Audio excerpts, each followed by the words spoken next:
Okondwa. Okondwa. Okondwa. Okondwa.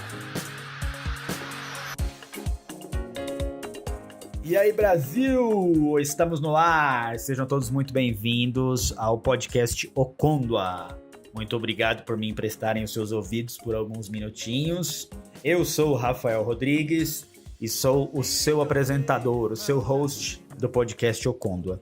Esse é o nosso primeiro episódio, então se você não sabe por que ele surgiu, para onde vai, por que ele é um podcast que ele começa aqui e continua na África, e por que ele é um podcast que se enquadra na categoria de entretenimento social, fica aí que eu vou te explicar tudo isso e você vai saber como faz para fazer parte desse projeto, como faz para ajudar a levar saúde e educação na África, como faz para buscar trabalho voluntário, se você quer saber sobre trabalho voluntário, como faz para aumentar sua bagagem, enfim. Fica aí que o tema de hoje é entretenimento social e tá muito legal. Okondwa.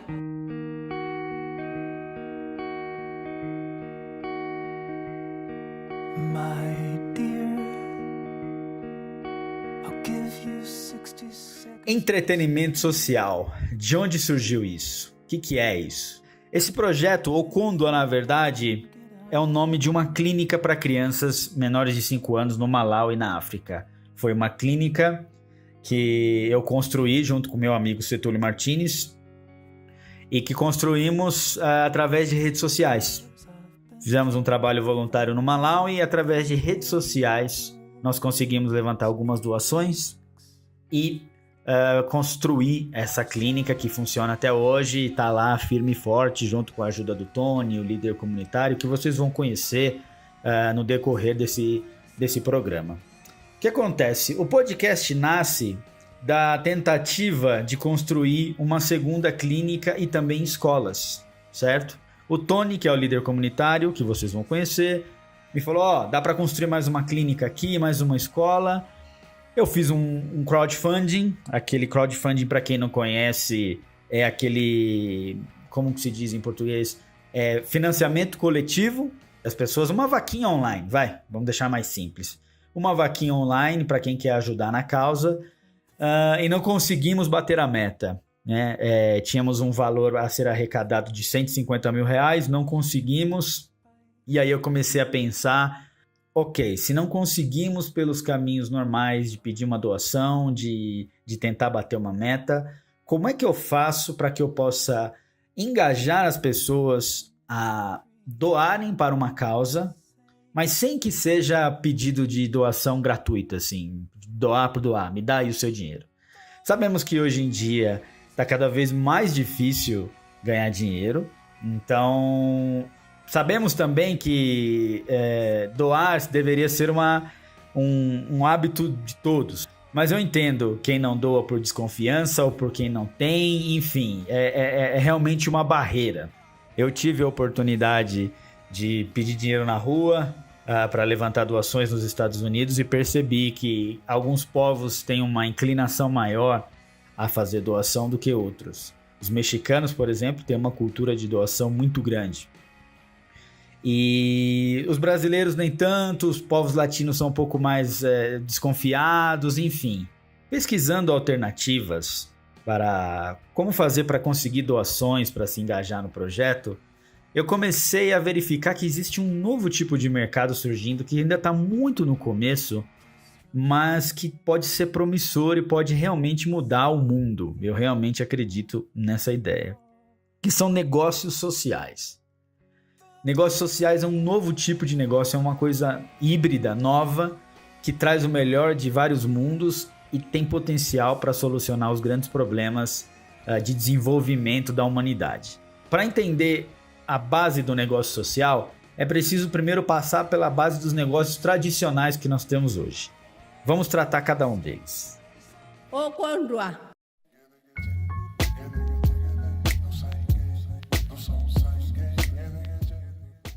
Então, basicamente, quando a gente pensa em negócio, a gente pensa em uma empresa tradicional. O que é uma empresa tradicional? É o que nós temos aí no dia a dia.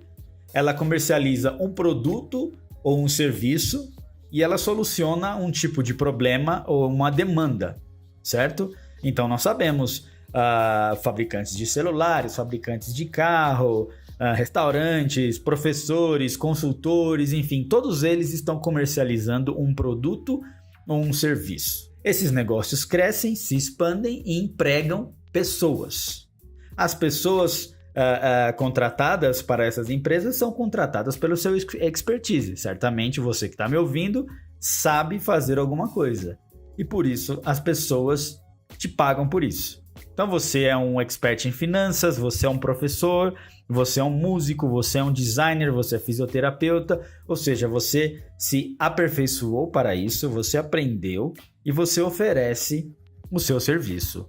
Logo, quem te contrata paga para você por hora, certo? Então, nós costumamos pensar pelo valor mensal, certo? Eu ganho um salário por mês de R$2.000, 3.000, enfim, 10.000. Mas eu gosto muito de fazer o cálculo por hora. Como eu sou freelancer, eu aprendi a cobrar por hora.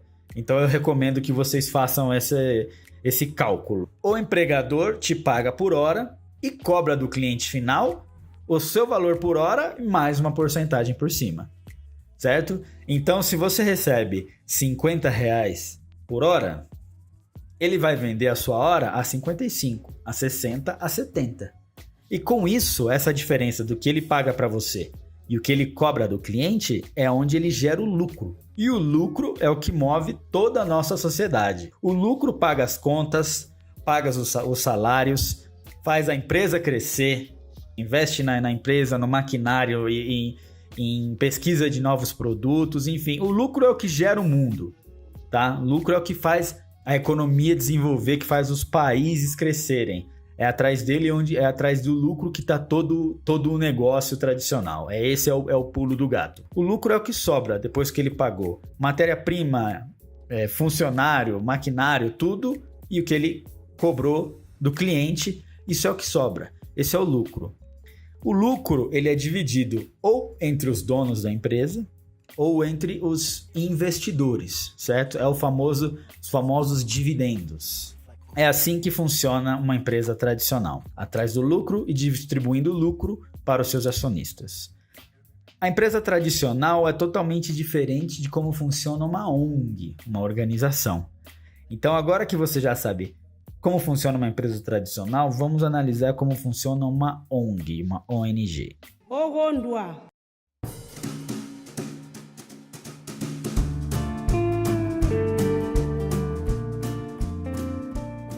Vamos lá, uma ONG, ela surge por causa de um problema.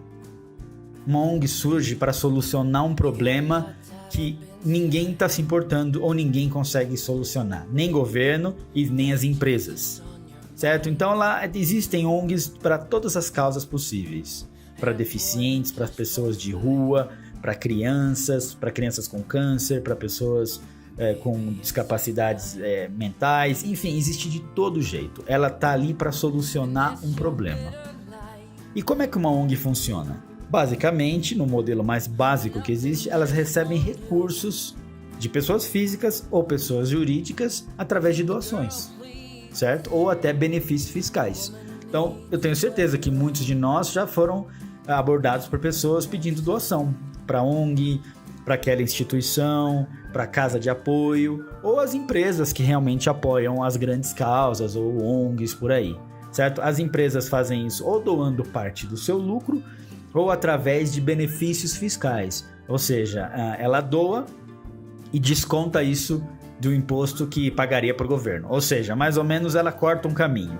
Em vez de pagar para o governo aplicar aquele dinheiro para a causa que precisa, ele dá direto para uma organização que já está fazendo isso. A ONG ou ela emprega pessoas ou ela tem mão de obra voluntária. Quando tem ONGs com uma capacidade grande, uma estrutura grande, ela emprega pessoas. As pessoas ali têm salário. Mas algumas, ou grande parte, trabalham com mão de obra voluntária, ou seja, são pessoas que estão lá para doar suas horas, o seu expertise para ajudar o próximo. O básico de uma ONG é que ela não gera lucro, tá? Ela é uma organização sem fins lucrativos, ou non-profit organization.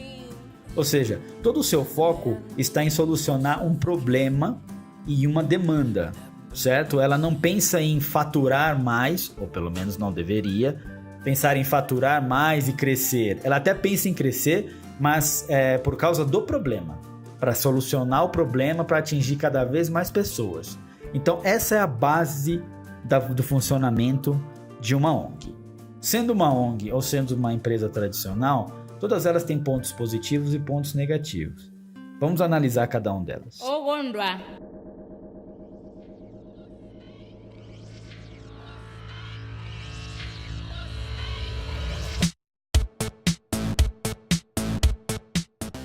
Os pontos positivos de uma empresa tradicional tá aí, tá ao nosso redor. É uma empresa que é uma modalidade que, estando no livre mercado, vamos assim dizer, livre aí entre aspas, ela estimula a competição e quem ganha é o consumidor final. Ou seja, você tem uma empresa A que fabrica camisetas, a B, a C e a D. Você vai escolher qual você prefere, seja pelo preço, seja pela qualidade, pelo estilo, enfim. É o livre mercado. Ganha quem atrair mais clientes. Isso é ótimo porque gera empregos e aquece a economia e faz tudo crescer. Ou seja, você não é obrigado a comprar de uma pessoa, você tem várias opções. Aí no seu bairro você tem várias lojas, vários açougues, vários supermercados. Você compra daquele que te parece melhor. Fazendo isso, eles estão resolvendo a sua demanda. Você quer um produto e eles estão ali para te oferecer dentro de um preço que você acha razoável. Então esse não tem nada de errado com isso, são pontos positivos e é o que fez o mundo chegar onde ele está hoje. Agora, os pontos negativos é onde a coisa começa a ficar um pouco mais complicado. Porque as empresas, à medida que elas vão crescendo, elas buscam sempre o lucro. Para crescer, ela precisa de lucro. E muitas vezes, esse lucro, ele é buscado a todo custo. Ou seja, não importa o que você esteja fazendo, importa que a empresa dê lucro. Com isso, algumas coisas acontecem, né? Nós já começamos a perceber e estamos vivendo isso. Empresas que, em nome do lucro, fazem desastres ambientais. Empresas que, em nome do lucro, pagam pouquíssimos e quase têm mão de obra escrava. Empresas que, em nome do lucro, poluem, desmatam, colocam milhares de toneladas de lixo aí na terra. E, por falar nisso, só abrindo uma aspas, eu li esses dias assim que não tem essa de jogar lixo fora, porque não existe fora, né? Existe a terra, então não tem fora. Só fecha aspas, é só uma coisa legal. Então, essa coisa do livre, essa coisa do lucro a todo custo, começa a gerar alguns problemas. E esse mercado livre, que é o livre entre aspas que eu citei, não é tão livre assim, porque tem empresas que são tão grandes que viram um monopólio. Ou seja, tem 4, 5 empresas que dominam mercados mundiais. No Brasil, por exemplo, nós temos 4, 5 bancos que dominam todo o mercado. E tem lucros aí bilionários. Fazendo isso, eles acumulam a riqueza e concentram os recursos na mão de poucos. Não dá espaço para outras empresas começarem. Imagina, já pensou você começar a querer abrir um banco? Que loucura! Não, eu quero abrir um banco. Não tem como. Não tem porque o poder deles é muito grande. Ou você fala assim, não, eu quero começar agora a fabricar celulares. Não tem assim. As empresas são tão grandes que não tem espaço para concorrência. Você acaba ficando ali só no mercado pequeno e no mercado local.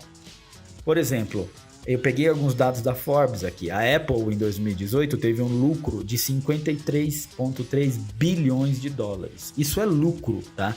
Já pagou quem tinha que pagar, já pagou matéria-prima, hora, homem, engenheiro, designer, propaganda, tudo. Lucro, 53,3 bilhões. A JBS, a nossa bem conhecida aí, teve um lucro líquido de 189 milhões de dólares. A Cielo, eu peguei empresas de ramos diferentes. A Cielo teve um lucro de 1,3 bilhões de dólares.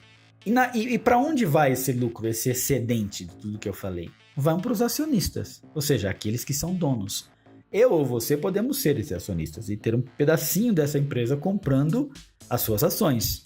E no final das contas, o investidor, ele quer lucro. Se eu investir meus 10 reais na Apple, no final do ano eu quero receber os 10 reais mais um de volta. Ou na Apple, ou JBS, ou Cielo, ou quem quer que seja. Quando eu invisto o meu dinheiro, quando eu sou um investidor, eu conto que aquele dinheiro que eu coloquei vai me trazer um lucro em cima. Não diria lucro, ele vai trazer um rendimento, melhor. Ele vai me trazer um rendimento em cima daquilo. E não importa, porque não importa a que custo, porque eu estou dando meu dinheiro, eu quero receber esse lucro de volta. E é isso que começa a gerar alguns problemas. Mas vamos lá, nós já falamos agora dos pontos negativos da empresa tradicional. Deixa eu falar agora dos pontos positivos e negativos da ONG. Okondwa.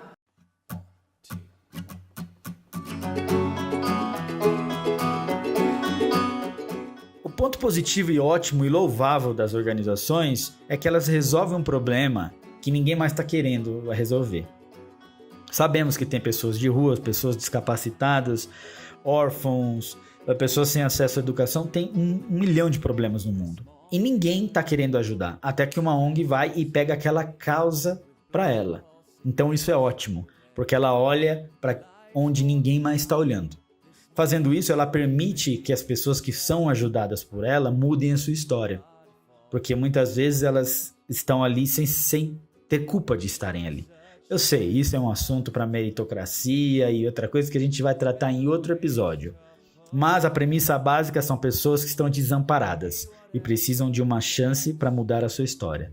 Então, as ONGs fazem um trabalho maravilhoso nesse sentido. Mas, como tudo, também tem os seus pontos negativos. Vamos ver quais são. Pontos negativos de ONGs. O problema principal que eu vejo, e que eu percebi isso na pele, eu vivi próximo isso, e vocês vão saber no próximo episódio aí, é que a ONG, basicamente, ela vive de doação. Ela sempre depende da ajuda de terceiros. Ela não está comercializando nenhum produto ou serviço a priori, porque existem ONGs que elas vendem alguns produtos e tal, mas não é a fonte base da sua receita, né? A sua receita vem de doação. E isso gera um problema, porque você está sempre dependendo da ajuda de pessoas, né, bem intencionadas. Outro problema é que quando elas crescem muito, elas se convertem quase em empresas. Quando uma ONG ela é local, ela está tomando conta da causa. Ela cresce e vira estadual, depois nacional, depois multinacional. Aí ela vira quase uma espécie de empresa. E em algum momento, isso não é regra e não é para todas, mas em algum momento elas colocam a sua sobrevivência na frente da causa. Ou seja, quando ela entra uma doação e ela tem que escolher entre ajudar a causa que ela prometeu resolver e investir nela para crescer mais e ter mais salários ou o que quer que seja, ela começa a se ajudar primeiro e esquece das pessoas ou da causa que ela deveria ajudar. Aí você pode argumentar, não, tudo bem, ela precisa crescer para atender mais pessoas. Só que existe um balanço aí muito tênue, né? Existe uma linha aí muito tênue entre investir em você mesmo e ajudar o próximo. E se você não tem um controle desse balanço, as coisas começam a ir para um caminho errado. E aí que gera o próximo problema, que muitas delas perpetuam o problema para seguir existindo. Porque é uma lógica que aí vira lógica de mercado. Eu tenho que resolver, vamos pegar um exemplo aqui. Eu tenho que resolver o problema das crianças da minha cidade que estão sem abrigo. Certo? Então eu começo a dizer, olha, empresas, me ajudem, doem, porque com isso eu vou conseguir produzir aqui abrigos ou distribuir abrigos para as crianças. As empresas ajudam, eu vou lá, consigo acionar pessoas, pegar mais doações, comprar alguns agasalhos, conseguir agasalhar todas as pessoas, todas as crianças da minha comunidade. Acabou. Eu não tenho mais por que existir. É claro que não é assim, eu estou dando um exemplo muito extremo, mas não tem mais por quê, porque eu já resolvi o problema. Claro que em alguns dos problemas ele é muito longo e não vai conseguir acabar com ele. Mas as ONGs começam a perpetuar a causa para seguir existindo. E eu estou falando isso especificamente de uma experiência que eu tive especificamente para a África. É claro que se a gente pegar outras ONGs aí muito bem intencionadas, talvez isso não se aplique. E é preciso ter esse filtro muito claro em tudo que eu estou falando aqui. Eu acho que foi o Nelson Rodrigues que disse, né? A unanimidade é burra, né? Algo assim. Então, se você pensa que tudo é assim, não, tá sendo errado. né? Então, assim, eu percebi que existem algumas organizações que perpetuam a causa para seguir existindo. Então, ela já não é mais uma ONG, ela é uma empresa que está comercializando, e aí vira uma história, está comercializando um cenário para continuar existindo, porque as doações aí já estão estratosféricas. E aí gera um outro problema. A ONG nasce com a ideia de que elas não têm lucro, é uma organização não governamental que não gera lucro. Então, tudo para ela tem que ser a favor de quem está ajudando, de quem vai ser ajudado, enfim. O lucro não passa pela cabeça de ONG. Mas eu percebo que isso também gera um problema. Porque em algum momento, todo mundo precisa de dinheiro para sobreviver. Você pode até fazer um trabalho voluntário por 2 meses, 3 meses, 4, 5, 1 ano. Mas depois você... preciso construir uma história, preciso ter meu patrimônio, preciso ter minhas coisas. Não tem nada de errado com isso. Então, por você não poder lucrar com o que você está fazendo, isso abre caminho para desvios, eu acho.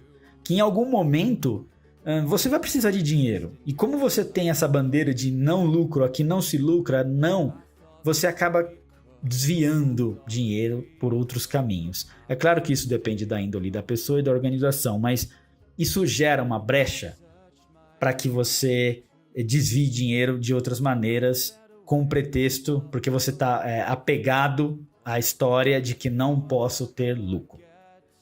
Agora que nós já conhecemos os pontos positivos e negativos da empresa tradicional e das organizações não governamentais, vamos falar agora então do que são empresas sociais e é onde esse podcast se encaixa. Okondwa.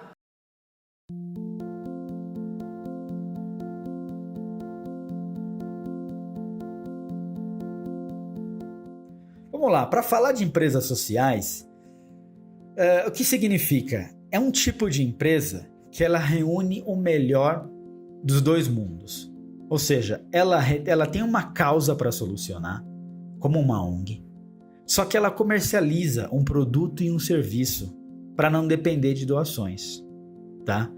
Isso é um conceito muito legal. E não dá para falar de empreendedorismo social se não citar um dos pais aí talvez um dos caras que começou essa onda, que é o Muhammad Yunus, um cara de Bangladesh, um economista, que ganhou o Prêmio Nobel da Paz em 2016. E, aliás, ele é o único economista que ganhou o Prêmio Nobel da Paz e não o Nobel de Economia. O Nobel dele veio porque ele conseguiu reduzir quase pela metade a pobreza no país dele, em Bangladesh.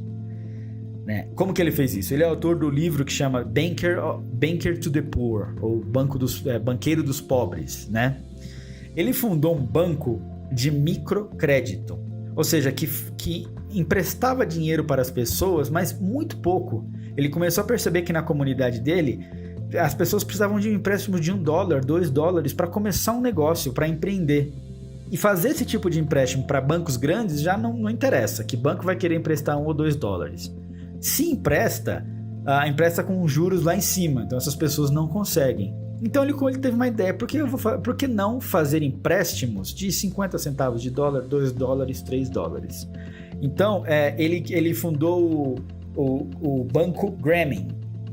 E aqui tem uma aspas de que ele explica como funciona. Vamos lá. O Grameen Credit, né, o crédito do Banco Grameen, baseia-se na premissa de que os pobres têm habilidades profissionais não utilizadas ou subutilizadas.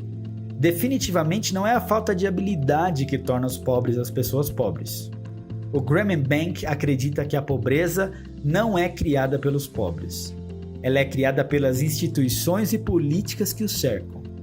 Para eliminar a pobreza, tudo o que temos que fazer é implementar as mudanças apropriadas nas instituições e políticas, ou criar novas instituições políticas. O Grameen Bank criou uma metodologia e uma instituição para atender às necessidades financeiras dos pobres e criou condições razoáveis de acesso a crédito, capacitando os pobres a desenvolverem suas habilidades profissionais para obter uma renda maior a cada ciclo de empréstimos. Isso é um conceito muito legal e eu recomendo que vocês pesquisem, porque esse é um assunto longuíssimo, assim, eu levaria 3, 4, 5 episódios para explicar. Mas ele basicamente junta as pessoas, fazem pequenos empréstimos, cada pessoa paga semanalmente, mas é ali no centavo, sabe? e grupos de pessoas, uma cobre o outro se não conseguirem pagar. São empréstimos direcionados para quem quer empreender, quem quer vender algum tipo de serviço ou produto. Então é muito legal. E esse Yunus, ele foi crescendo. Ele fez uma associação, por exemplo, com a Danone, né? A Danone Foods, que é uma gigante aí francesa, se não me engano. Então ele chegou e falou, olha, ele teve uma reunião com o CEO da Danone e falou, olha, quase metade das crianças do meu país são subnutridas. E eu sei que você fabrica aí iogurte, Danone, essas coisas para crianças. Você não quer fazer um iogurte com mais vitaminas e minerais essenciais para que as crianças saiam da desnutrição, não fiquem desnutridas? E você vende ele a um preço bem baixo? E aí o cara aceitou, claro, ok, vamos lá. Só que existe uma diferença, vai ser um negócio social. Como é que funcionou? A Danone investiu dinheiro em construir a fábrica, tudo certo, na cidade, e começou a comercializar os Danones para as crianças da comunidade. Ela tinha uma pequena margem de lucro, certo? Para poder cobrir o investimento. E assim que o investimento foi pago, eles pararam de receber dinheiro daquela fábrica. Ou seja, todo o dinheiro arrecadado a partir dali era para ser reinvestido na fábrica, para que abrir uma nova unidade, para atender um raio maior de crianças, para incrementar o produto, enfim. Além disso, além desse benefício, a fábrica ela tem uma tecnologia muito simples, o que permitiu que ele conseguisse contratar mão de obra local. Ele criou um sistema de revendedoras, assim, sabe igual aquelas mulheres que vendem Yakult? Ou vendiam, né? Não sei, tô velho pra... Na minha época tinha umas senhoras que vinham com uns carrinhos e vendiam Yakult e você pagava dali 15 dias. E não durava... Comprava 30 e não durava uma semana. Enfim, e dava briga entre irmãos. Mas esse é outro assunto. Mas então, essas mulheres revendem o iogurte e tem 10% de comissão, ou seja, elas também geram empregos e gera maneiras da economia crescer. Diminui a desnutrição, fazendo isso diminui a mortalidade infantil e emprega pessoas. Foi feito um investimento inicial, se pagou, no final das contas os funcionários de lá recebem salário, tudo certinho, só que ele é reinvestido para a causa social. Nesse aspecto, nós não temos mais doadores, nesse cenário nós só temos investidores. Porque pensa bem, esse executivo da Danone poderia ter feito uma doação. Tá, então tá aqui, 100 milhões para resolver esse problema de desnutrição. Resolveria por um determinado período de tempo. Depois, a coisa continuaria. Então, ao invés dele doar, ele virou um investidor. Ou seja, não, tá aqui, vamos construir a fábrica, ele vai produzir esse produto vai ser vendido a essa margem, depois eu vou recuperar esse investimento em 2-3 anos. Feito isso, o negócio se paga e eu não preciso mais tirar lucro disso, porque todo mundo está se pagando e a causa está sendo resolvida. Então esse é o cerne ali, o âmago do negócio social. Né? Ele existe para resolver um problema e o lucro vem para apoiar a resolução desse problema. Eu fui numa palestra sobre empreendedorismo social que tinha um case de uma empresa americana de limpeza de rua. Lá a limpeza não era feita no estado específico, que eu não me lembro qual ela não era feita pelo governo. Então, se você tinha uma empresa num quarteirão, você podia pagar uma empresa de limpeza para limpar, varrer, retirar o lixo, enfim. Já tinha as empresas que concorriam ali, as grandes, e um cara teve a ideia, olha, eu vou fazer uma empresa de limpeza, mas que só vai contratar ex-presidiários ou pessoas de rua, ou pessoas que estão numa condição aí financeira muito ruim, que precisam se reerguer e precisam de um trabalho que ninguém quer dar. Fazendo isso, eu vou resolver esse problema e eu vou ter esse diferencial na mão.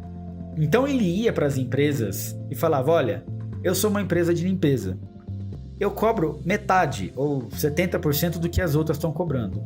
Porém, eu emprego pessoas que saíram da cadeia, eu emprego pessoas que estão se reerguendo, emprego pessoas que estão na rua.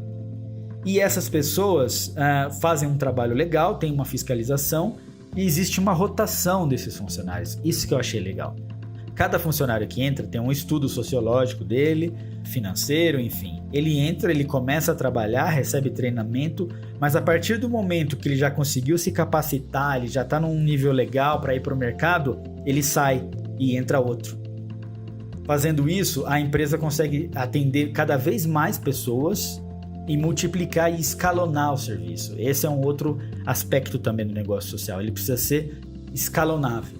Ele não pode ser ali só para atender uma certa demanda. Ele precisa crescer, como toda empresa.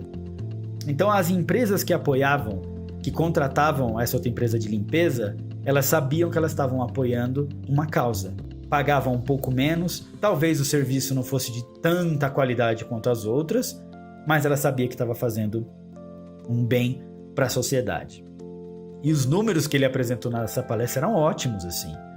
Dos funcionários que começaram e depois conseguiram outro emprego e conseguiram avançar, enfim. Esse é um outro exemplo desse negócio social. As premissas básicas é que ele precisa primeiro resolver um problema. Ele não pode buscar o lucro e depois procurar aí buscar um problema para resolver. Não funciona assim. Então isso já não é um negócio social, certo? O negócio social, ele tem como meta resolver um problema social. Feito isso, ele vai buscar, de alguma maneira, produtos e serviços para comercializar.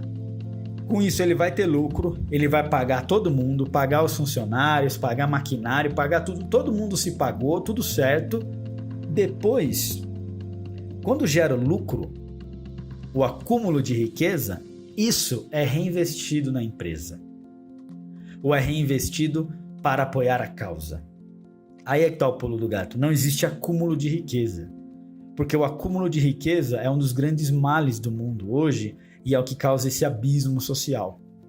Muitas famílias aí, todo mundo já sabe isso, 2, 3% da população mundial detém mais riqueza que os outros 97, 95.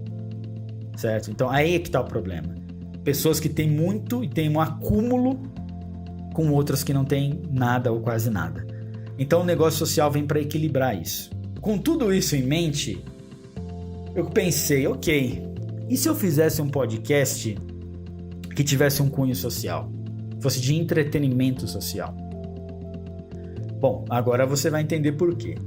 Primeiro é o seguinte, eu tive uma experiência no Malawi, na África, onde eu fui como voluntário através de uma organização internacional trabalhar, né? Apoiar as causas que eles já faziam. Para isso eu arrecadei dinheiro nos Estados Unidos pedindo doação, uma quantia alta, e quando eu cheguei lá as promessas não eram muito bem aquelas e eu percebi um sistema muito viciado e uma das coisas mais terríveis que eu vi na vida de como a pobreza gera um lucro e talvez é um dos produtos mais lucráveis do mundo é a pobreza, e o que me deixa triste. E um dia eu vou contar essa história aí para vocês. Então eu percebi que não é esse o caminho, né? E aí eu consegui construir, eu me desvinculei da organização, comecei a trabalhar de maneira independente e com o apoio de um líder local, nós conseguimos, por solicitação da comunidade, construir uma clínica para crianças menores de 5 anos.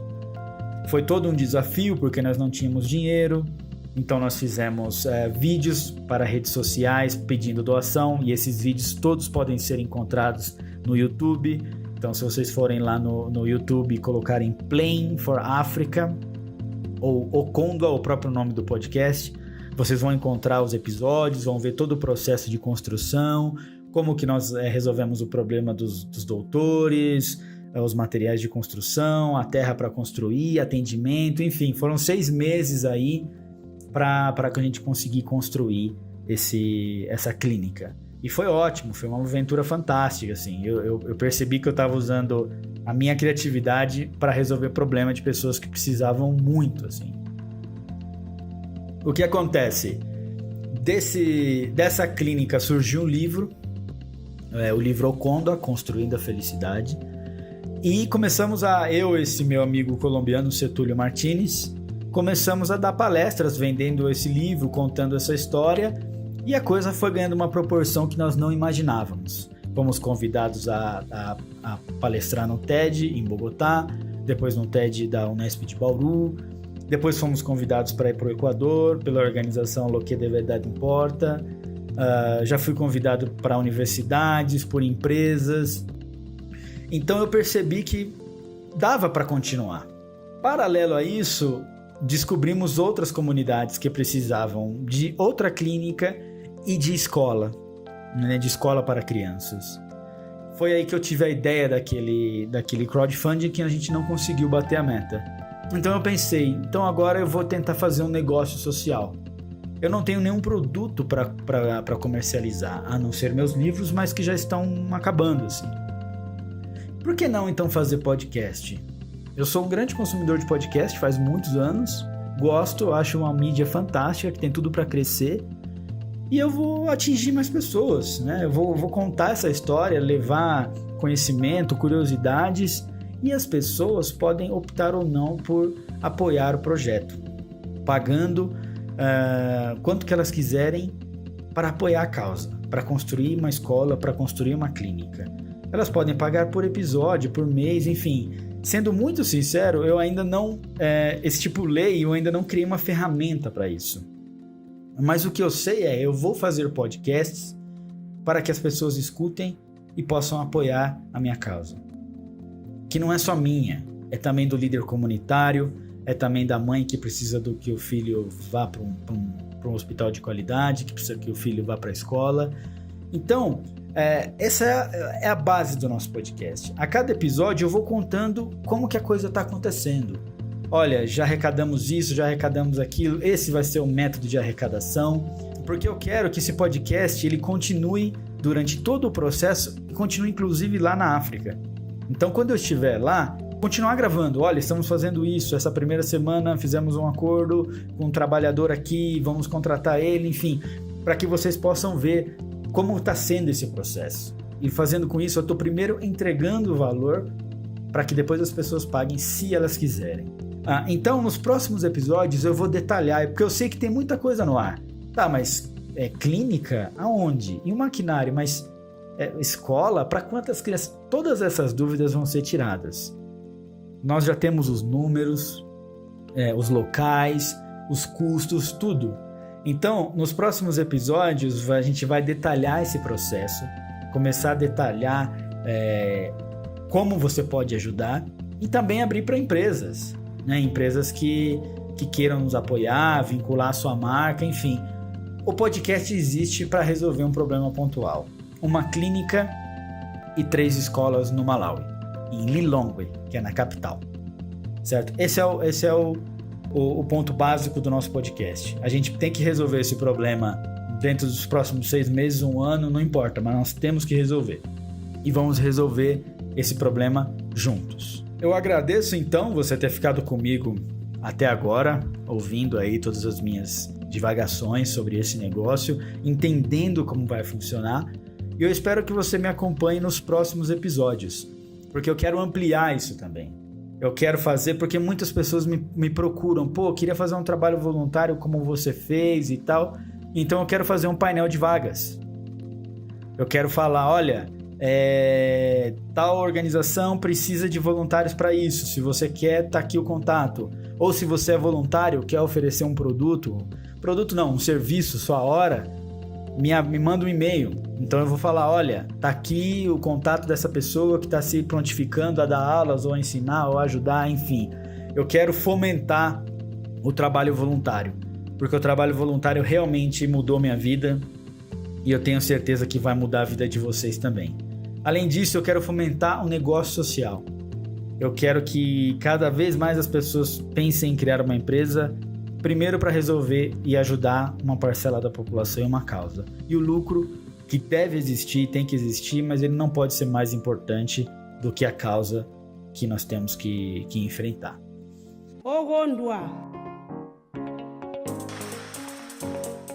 Então é isso, Brasil. Eu agradeço vocês estarem aqui me ouvindo. Gostaria muito de saber o feedback de vocês, o que vocês acharam, sugestões, críticas. Se você tem alguma coisa a agregar na discussão, é sempre muito bem-vindo. Nós temos um site, okondwa.com.br, www.okondwa.com.br. Você pode me encontrar no Instagram, okondwa_felicidade, ou no Facebook, Okondwa, ou no e-mail, né? contato@okondwa.com.br. Manda uma mensagem para mim, se você tá no Spotify, dá um coraçãozinho aí, compartilha, faz esse áudio chegar em mais pessoas, porque nós vamos construir isso juntos. E se você quer fazer parte, se você quer mudar o mundo, se você acha que passar pelo mundo e só juntar dinheiro e comprar coisas é muito pouco, então você é um dos meus. Vamos junto fazer a diferença na vida dessas pessoas. Até semana que vem, Brasil. Tchau!